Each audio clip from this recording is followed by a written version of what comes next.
Hello and welcome. In today's video, you'll dive into a powerful story of redemption and transformation.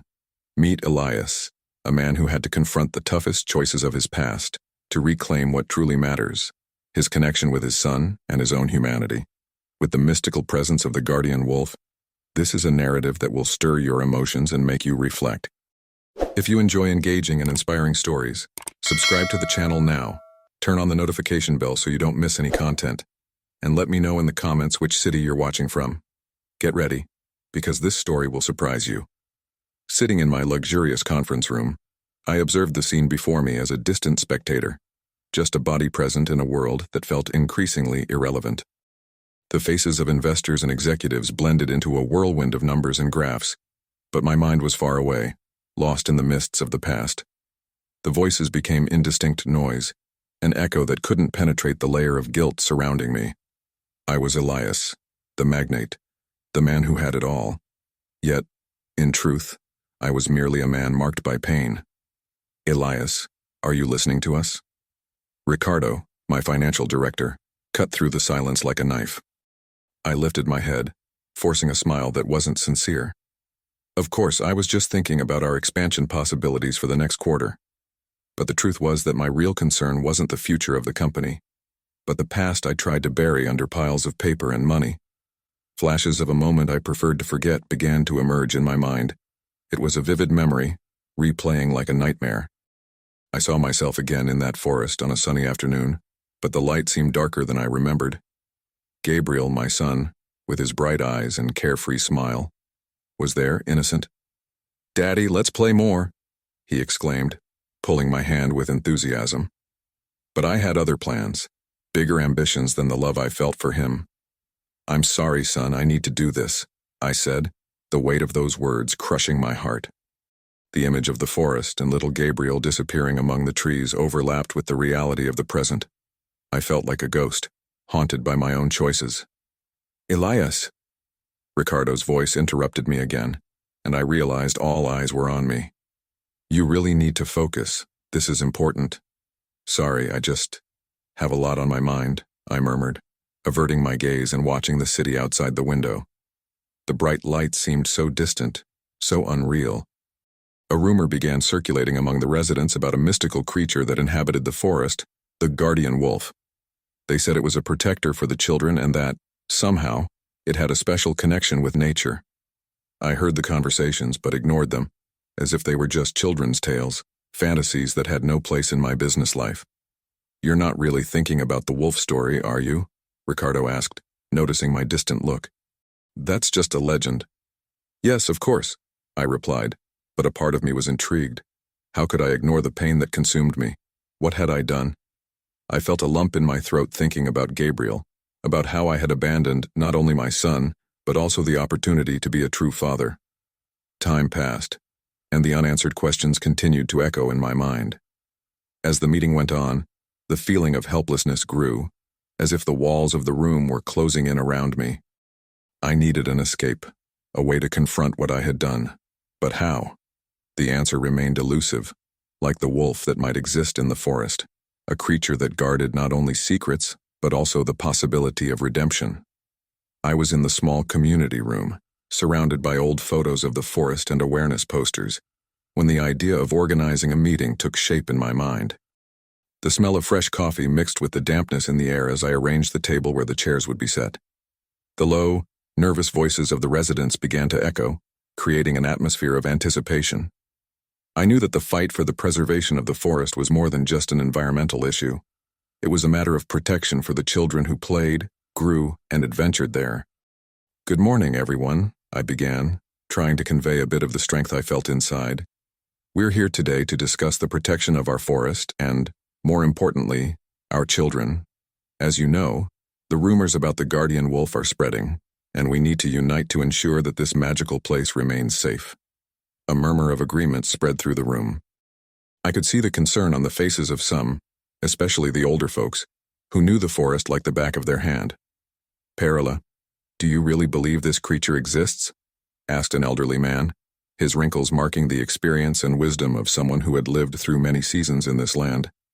"Yes, I believe," I replied firmly. More than believing in a mystical creature, I believe that the guardian wolf represents the hope and protection that the forest offers us. It's a symbol that we are being watched over, that there is something greater caring for us and the children who play among the trees. The eyes of many lit up with the idea, and I continued. This forest is a home, not just for us, but for many lives. We must defend it against those who fail to see its value. The mood in the room began to shift, the tension dissipating as the conversation grew more animated. But how can we do that? A woman asked, her voice trembling, but filled with determination. What can we do to ensure that our children can grow up safe here? We need to act together, I replied, feeling the adrenaline coursing through my veins. We can organize to create a watch group to monitor the forest and ensure that no one destroys it. Additionally, we need to educate our children about the importance of this place and the creatures that inhabit it. Let's share stories, like that of the guardian wolf, which teach us about courage and protection. The room fell silent, but I could feel the growing energy. Hearing the murmurs of approval, I realized I had awakened something within each of them. And we need someone who can inspire them, I continued, looking at the focused faces around me. The children need to know they are part of this story, that the forest is as vital to them as it is to us. At that moment, a letter slipped under the door and glided toward me. The envelope was simple, but something about it caught my attention. My heart raced as I picked it up and opened it, finding words that left me unsettled. Gabriel, I murmured to myself, staring at the yellowed paper. Are you okay, Perla? Sophia, an assistant who often helped with meetings, asked, noticing my distant look. What's wrong? I received a letter. It's about Gabriel, I replied, my voice trembling. It talks about him and mentions the guardian wolf. It seems he is okay. Sophia looked at me with concern. Isn't that good news? You should be happy. Yes, but it also disturbs me. What does this mean? Why now? Why this connection with the wolf? I looked at the room full of people who were now paying attention to my conversation. I don't know if I'm ready to deal with this.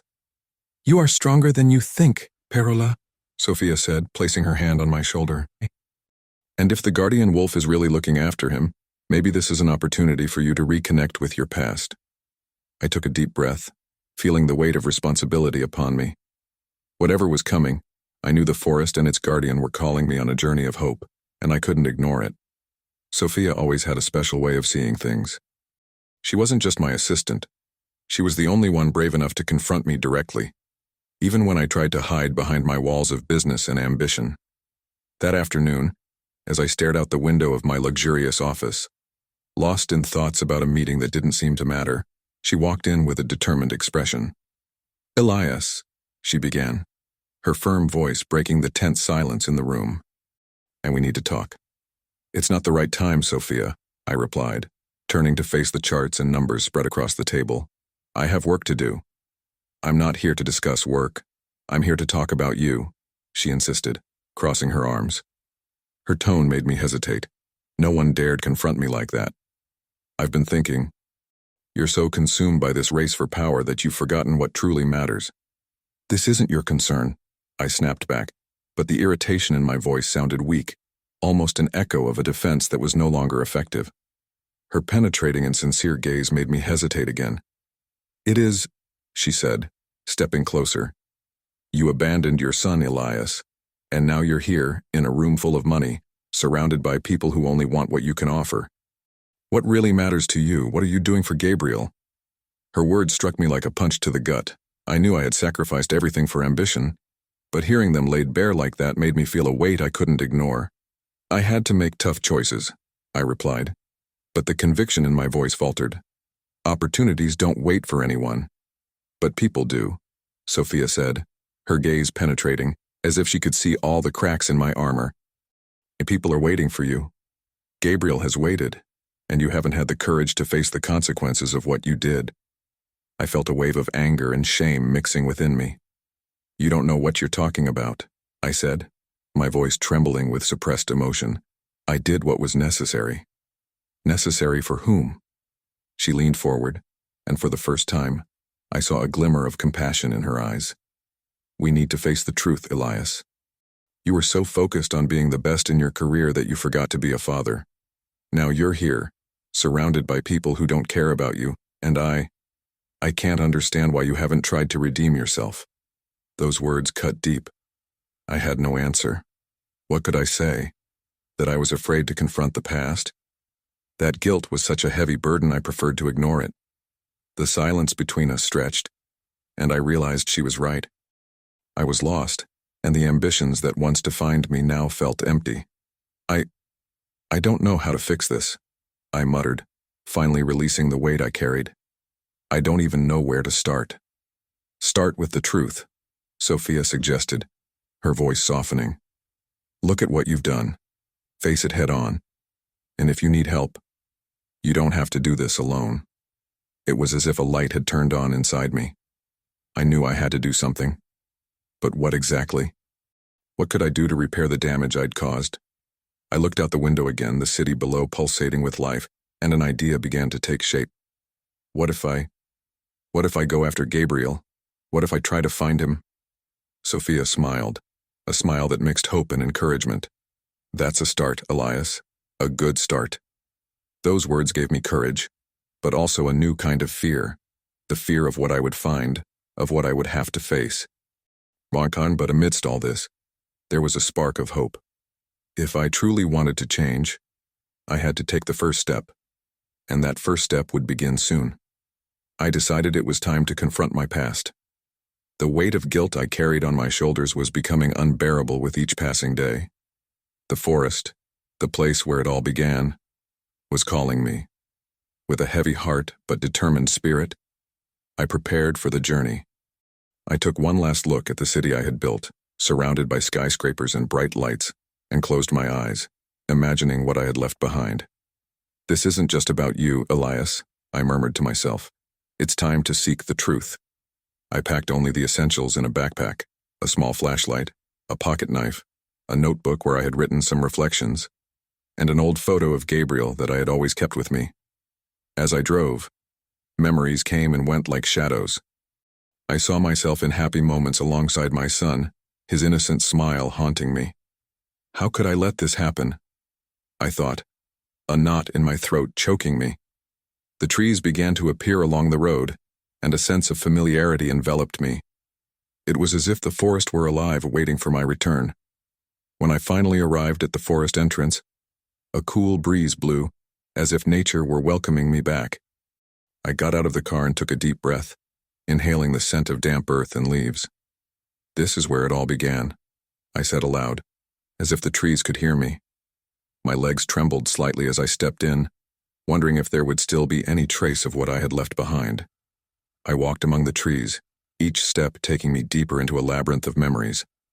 The atmosphere felt denser, as if the forest were holding secrets I didn't know. I looked around, trying to find something familiar, but everything seemed different. "Is there still anything of Gabriel here?" I asked the air, hoping for an answer that would never come. The silence was deafening, but there was a strange peace, as if the forest wanted to embrace me again. As I moved forward, visions of happy moments surfaced in my mind. Gabriel running between the trees, laughing and playing, his eyes sparkling with joy. I remembered the times I promised to be the best father in the world, but those promises were lost amid ambition and selfishness. "What happened to me?"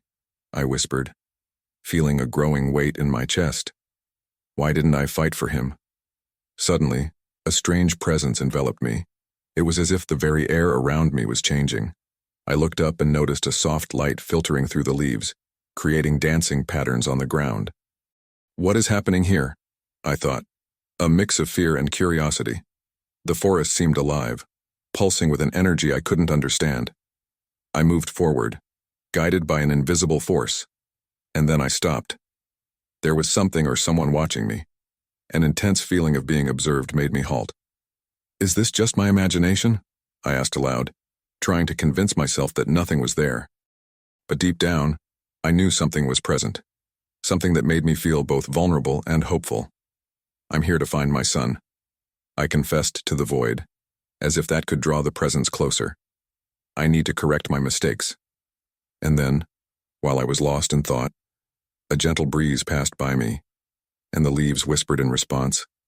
The forest seemed to understand my pain, and I couldn't help but smile sadly. It's okay, I know it won't be easy, I murmured, feeling an inexplicable connection to that place. The journey to find Gabriel had begun, and I was ready for whatever came next. The forest was wrapped in an almost supernatural silence, as if nature was holding its breath. With each step I took, the soft ground covered in dry leaves muffled my weight, and a strange sensation of being watched accompanied me, as if the eyes of something ancient and wise were following me.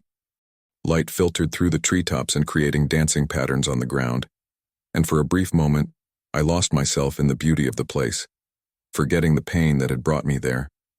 But soon, that illusion faded, and I was reminded of my mission.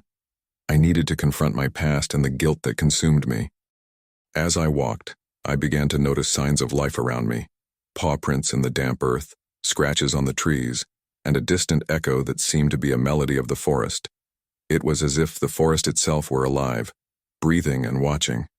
And then, without warning, he appeared. The guardian wolf. I never imagined a creature could be so imposing yet so majestic. His deep, intelligent eyes shone as if they contained all the knowledge of the world.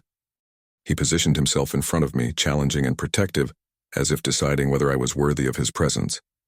My heart raced in my chest, and a mixture of fear and hope took hold of me. "You are Elias," he seemed to say, even without words. "The man who abandoned his son in pursuit of power." The voice echoed in my mind, but I knew it was merely a projection of my own thoughts.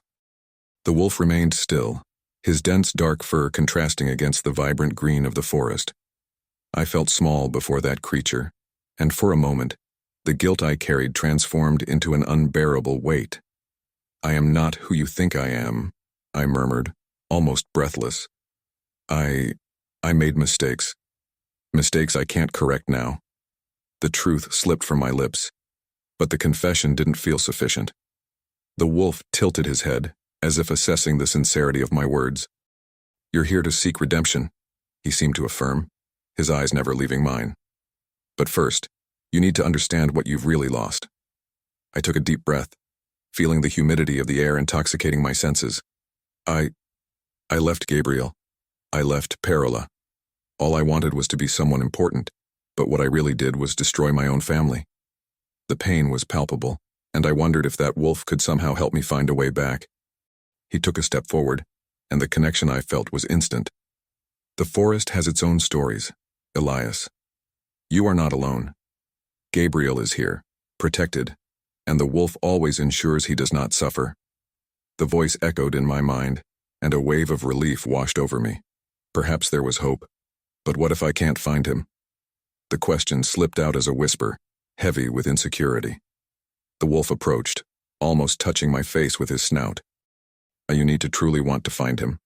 The path ahead will not be easy, but the strength you seek is within you. Learn to listen to the call of the forest, and in doing so, you will find your son." With that, the guardian wolf began to move, his imposing presence guiding me through the woods. Each step I took felt lighter, as if the trees around me were encouraging me to press on.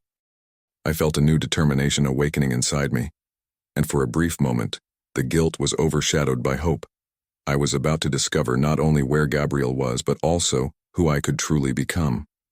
When I finally saw her, Perola stood there, imposing and determined, in a clearing bathed in sunlight filtering through the treetops. The fury and pain emanating from her felt almost tangible. My heart raced. I knew this moment was inevitable, that the weight of what I had done could not be ignored. I realized that each step I took toward her was a step toward confronting the storm I had created years ago. "Elias." Her voice was firm, but her words were like a sharp blade. "You had the courage to come back." I looked into her eyes, which shone not only with anger, but with profound sadness. What could I say? The words seemed to dissipate, lost between the memories of the past and the pain I had caused. "Perola, No," she interrupted, her voice trembling. "You don't have the right to start a sentence like that. You left me, you left our son. How could you do that?" I felt as if a stone had settled in my stomach. The weight of guilt was crushing. I thought I was doing what was best for us. For you and for Gabriel. Doing what's best?" Her laughter was bitter. "Do you really believe that? Leaving him alone in the forest, Elias? What could be better than being with a mother who loves him? You didn't care about him. You only cared about your ambition, about your success. Her words were like fists, hitting me with the force of truth. I knew she was right, but the pain of hearing it plunged me into deep despair. I was lost, Perola. I didn't know how to handle fatherhood, the responsibilities. I was weak. She stepped closer, and I could feel the intensity of her pain. Weak. You are not weak, Elias. You are a coward. A man who put his ambition above the life of his own child. Gabriel grew up without you, without a father. And you think you can just show up and ask for forgiveness? Her anger was justified. I had no right to ask for forgiveness, but the need to be heard, to explain myself, was overwhelming. I'm not just here to ask for forgiveness. I'm here because I want to understand. I want to make this right. I want to be the father he deserves. It's too late for that. She crossed her arms, her eyes narrowing. Gabriel grew up without you. He became strong, but not because of you, because of the guardian wolf. That is the only father he has known. The wolf, who had been silent by my side until now, seemed to understand what was happening. His penetrating gaze made me feel as if I were being judged by a greater force. I've heard the stories, Perola, about the guardian wolf. I didn't know. I didn't know he was there to care for Gabriel. Perola looked down, her anger giving way to deep sadness. He has always been there, Elias. He protected Gabriel when you couldn't. He gave him the life you didn't want. And now you show up, wanting to fix everything with empty words? They're not just words. I want to act. I want to fight for him. I want to fight for the forest. I know I can't change the past, but I want to be part of the future. If you let me. She hesitated, and I saw a small glimmer of hope in her eyes. What if you're not ready? What if you fail again? I won't fail. I can't fail again. I am a different man now. The pain I carry is a constant reminder of what I've lost. I don't want to lose anymore. The tension between us was palpable, and the wolf moved a bit closer, as if imposing a certain calm on the situation. Perola, please. I need you. We need to do this together, for Gabriel, and for ourselves. She looked at me, the battle between pain and hope reflected on her face.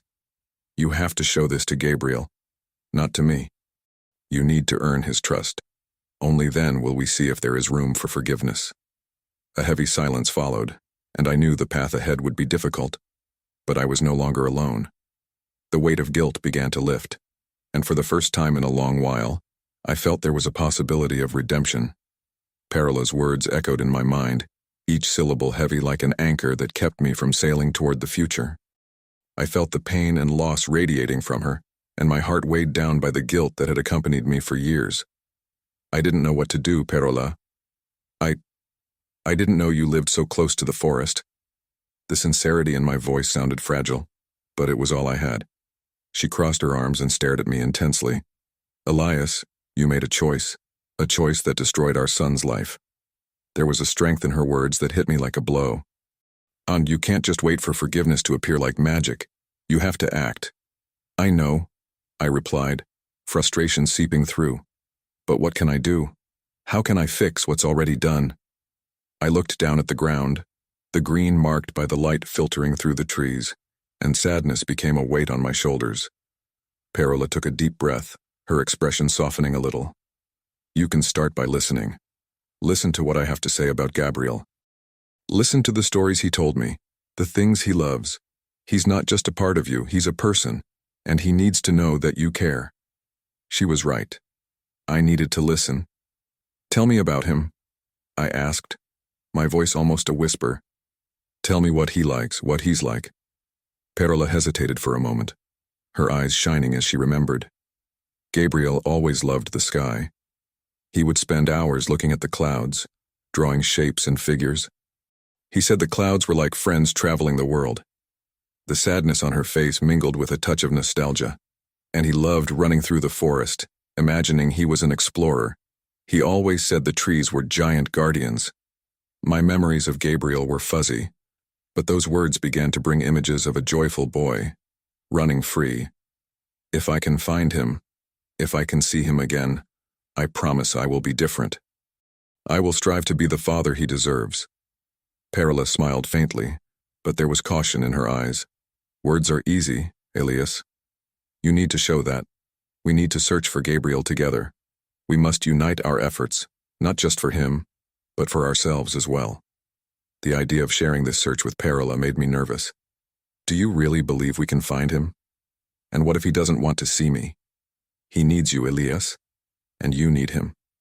This is your chance for redemption. Her determination was contagious. I could feel the flame of hope beginning to flicker inside me, despite the fear that accompanied it. Then, let's go, I said, my voice taking on a new firmness. Let's find Gabriel. As we spoke, a sense of purpose began to fill the space between us, as if the forest was also listening and preparing to guide us. As we walked, Perla began to share more stories about Gabriel. He always had a kind heart. Once, he found an injured bird and insisted on caring for it until it could fly again. He has a free spirit, like the guardian wolf. I was overcome by a mix of emotion and regret. I failed him. How could I have left him behind? Guilt tightened its grip on me once more. But now there was something more. A growing determination not just to seek forgiveness, but to be an active father in Gabriel's life. That guilt can't be your only guide, Elias, Perla said, her voice soft but firm. Use it as motivation, but not as an anchor. Let's be a team. Together, we can find the way. And so, as we pressed on, I knew I was about to confront not just the forest, but also the truth about myself. The path would be difficult, but for the first time in a long time, I felt that there was hope. As we walked along the winding trail covered in fallen leaves, the sounds of the forest enveloped us. The singing of birds and the rustling of trees created a natural symphony that contrasted sharply with the turmoil within me. Perla walked beside me, her determination palpable, a beacon of hope amid my confusion and guilt. Each step seemed to bring me closer not only to Gabriel, but also to myself, to the part of me I had lost so many years ago. Suddenly, we heard children's laughter in the distance. Those voices were like music, and a warmth rose in my chest. Did you hear that? I asked, looking at Perla, who smiled and nodded. Yes, it's the children. They live here, under the protection of the guardian wolf, she replied, her voice filled with a mix of joy and nostalgia. We quickened our pace, and soon we stumbled upon a small group of children playing in a clearing. They were so engrossed in their world that they didn't notice us at first. Some were building a cabin out of branches, while others chased after an improvised ball made of leaves and strings. The scene was vibrant and full of life, a striking contrast to the loneliness I had felt for so long. Hi! One of the children shouted, turning to us. She was a girl with curly hair, a wide smile, and bright eyes. Who are you? We're looking for Gabriel, Perla said, her tone a blend of hope and urgency. Is he here? The children stopped playing, and one of them, a bronze-skinned boy with a curious gaze, approached us. Gabriel, he's our friend. Are you his dad? On impulse, I affirmed, yes, I am. The weight of the affirmation made me feel vulnerable. The boy's gaze was scrutinizing, as if he were assessing my sincerity. I heard stories about you, he exclaimed, a mix of admiration and hesitation in his voice. You're the man who left him in the forest, right? A heavy silence settled in. I didn't know what to say. The other children's eyes were also fixed on me, and the innocence that had filled that space now felt heavy, almost accusatory. Yes, I made mistakes, I managed to murmur, the pain and shame intertwining in my voice. But the guardian wolf took care of him, the curly-haired girl said, as if trying to comfort me. He's always with us. Gabriel is strong because the wolf is strong. Hearing that made my heart race. The guardian wolf, I asked, trying to mask my anxiety. Do you know him? He's our friend too. He always comes when we need him. He protects the forest and all of us, the boy asserted, a spark of confidence in his eyes. Gabriel always says that the wolf is like a father to him. Those words echoed within me, resonating like a distant call I didn't want to heed. The feeling of being the absent father intensified, yet at the same time, a new hope began to blossom. Can you take us to him? I asked, seeking a thread of hope in their eyes. Of course, they shouted in unison, and as if they were one entity, the children began to run through the forest, gesturing for us to follow. Perla and I exchanged a knowing glance, a mix of anxiety and anticipation. As we chased after them, I couldn't shake the feeling that each step brought me closer to a future I dared not imagine. The children's laughter echoed, creating a sense of belonging I hadn't felt in a long time. I was about to find my son, and for the first time in years, I felt I might have a chance to mend what I had broken.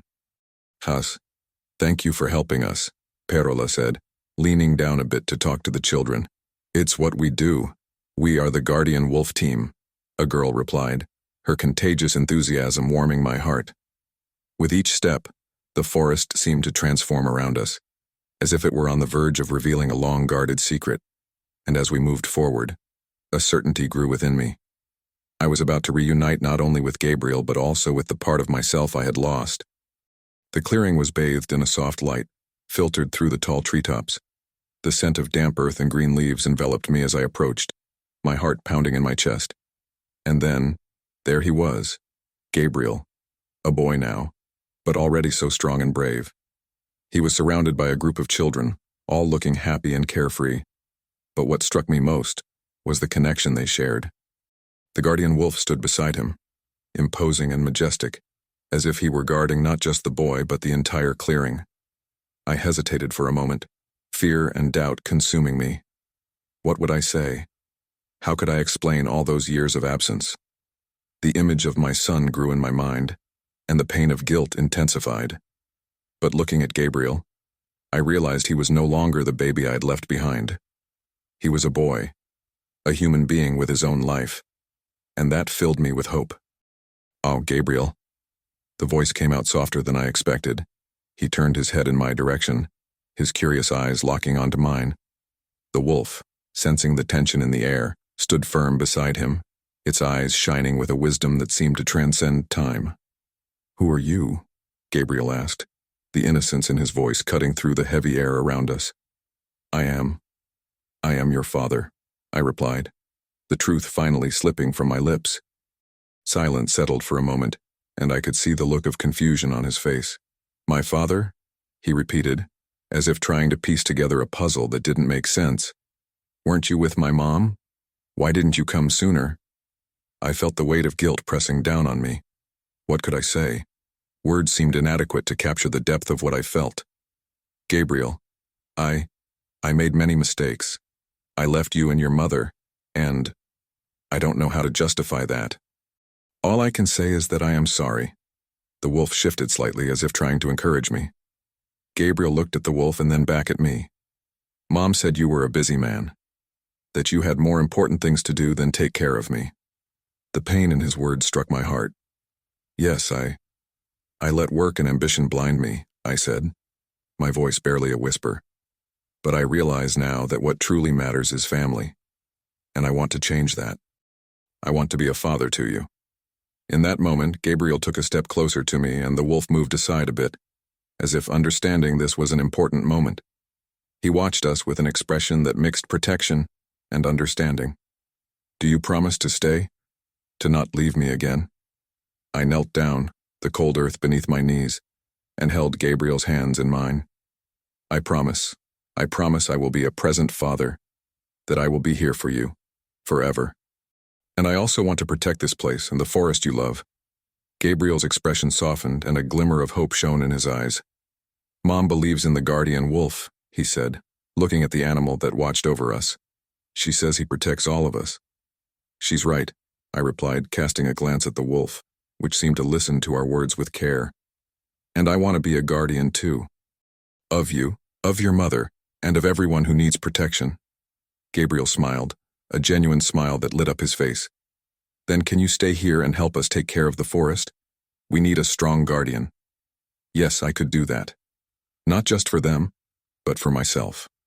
From that moment on, not just as a father, but as a man who finally understood the meaning of responsibility and love. And as I looked at my son, I realized there was still a chance for redemption.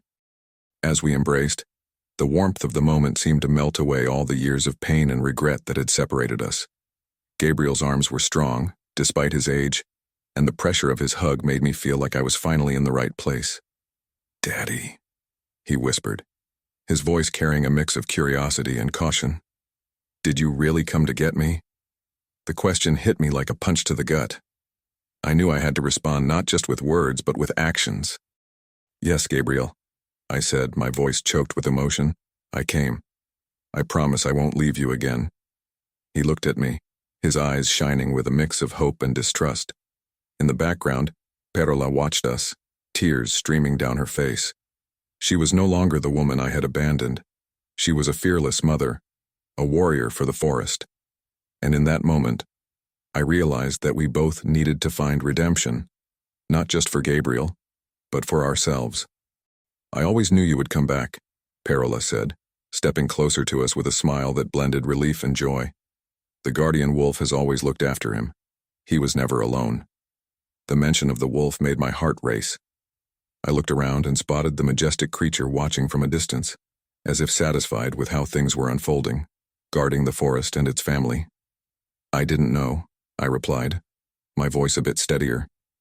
"I never knew he was being protected. I let ambition blind me and lost sight of what really mattered." Perola nodded, her gaze overflowing with compassion. "Sometimes, people need to get lost to find their way back, but it takes courage to make that journey." Gabriel let go of me and stepped back a little, observing me with an intensity that could melt even the coldest of hearts. "Dad," he began, hesitating, "are you going to stay now? Will you help us protect the forest?" The weight of that question was almost unbearable. For so long, I had been a stranger in his life. "Yes, my son," I replied, determination rising within me. "I will stay. I want to help protect this place and everyone who lives here. This forest is more than a home. It symbolizes everything we can be." Perola smiled, a smile that lit up her face. "And we will need you, Elias. Together we can make a difference." Her words resonated within me like a calling. It wasn't just about being a father to Gabriel. It was about being a defender of nature, a man who finally understood the significance of his choices. "Let's build a future together," I said, looking at the two of them, at one that honors the forest and the life it harbors. As we began to walk together out of the clearing, feeling the energy of the forest around us, I realized that something inside me had changed forever. The guardian wolf watched us from afar, its presence still powerful and reassuring. It had fulfilled its mission, and now it was our turn to move forward. "Did you see how he looked at us?" Gabriel asked, glancing back. "He's amazing." "Yes, he is," I replied, feeling my heart warm. "And he will always be with us whenever we need protection or reminders of who we are." Perola intertwined her hand with mine, and I realized that we were finally together, as a family. The future was uncertain, but now there was love, hope, and the promise of redemption. And so, as we walked out of the forest, I knew we were ready to face whatever came our way. The past might have been dark, but now there was light, and that light would guide us forward. What moment in this story moved or surprised you the most? Leave your comment down below. We really want to hear your opinion. Your words help us create even more touching and inspiring stories. And if you know someone who can connect with this journey of redemption and transformation, share this video with them. Let's spread messages that resonate and provoke deep reflection. Don't forget to like, subscribe to the channel, and turn on notifications to keep following stories that touch the soul. Thank you so much for watching, and see you next exciting journey.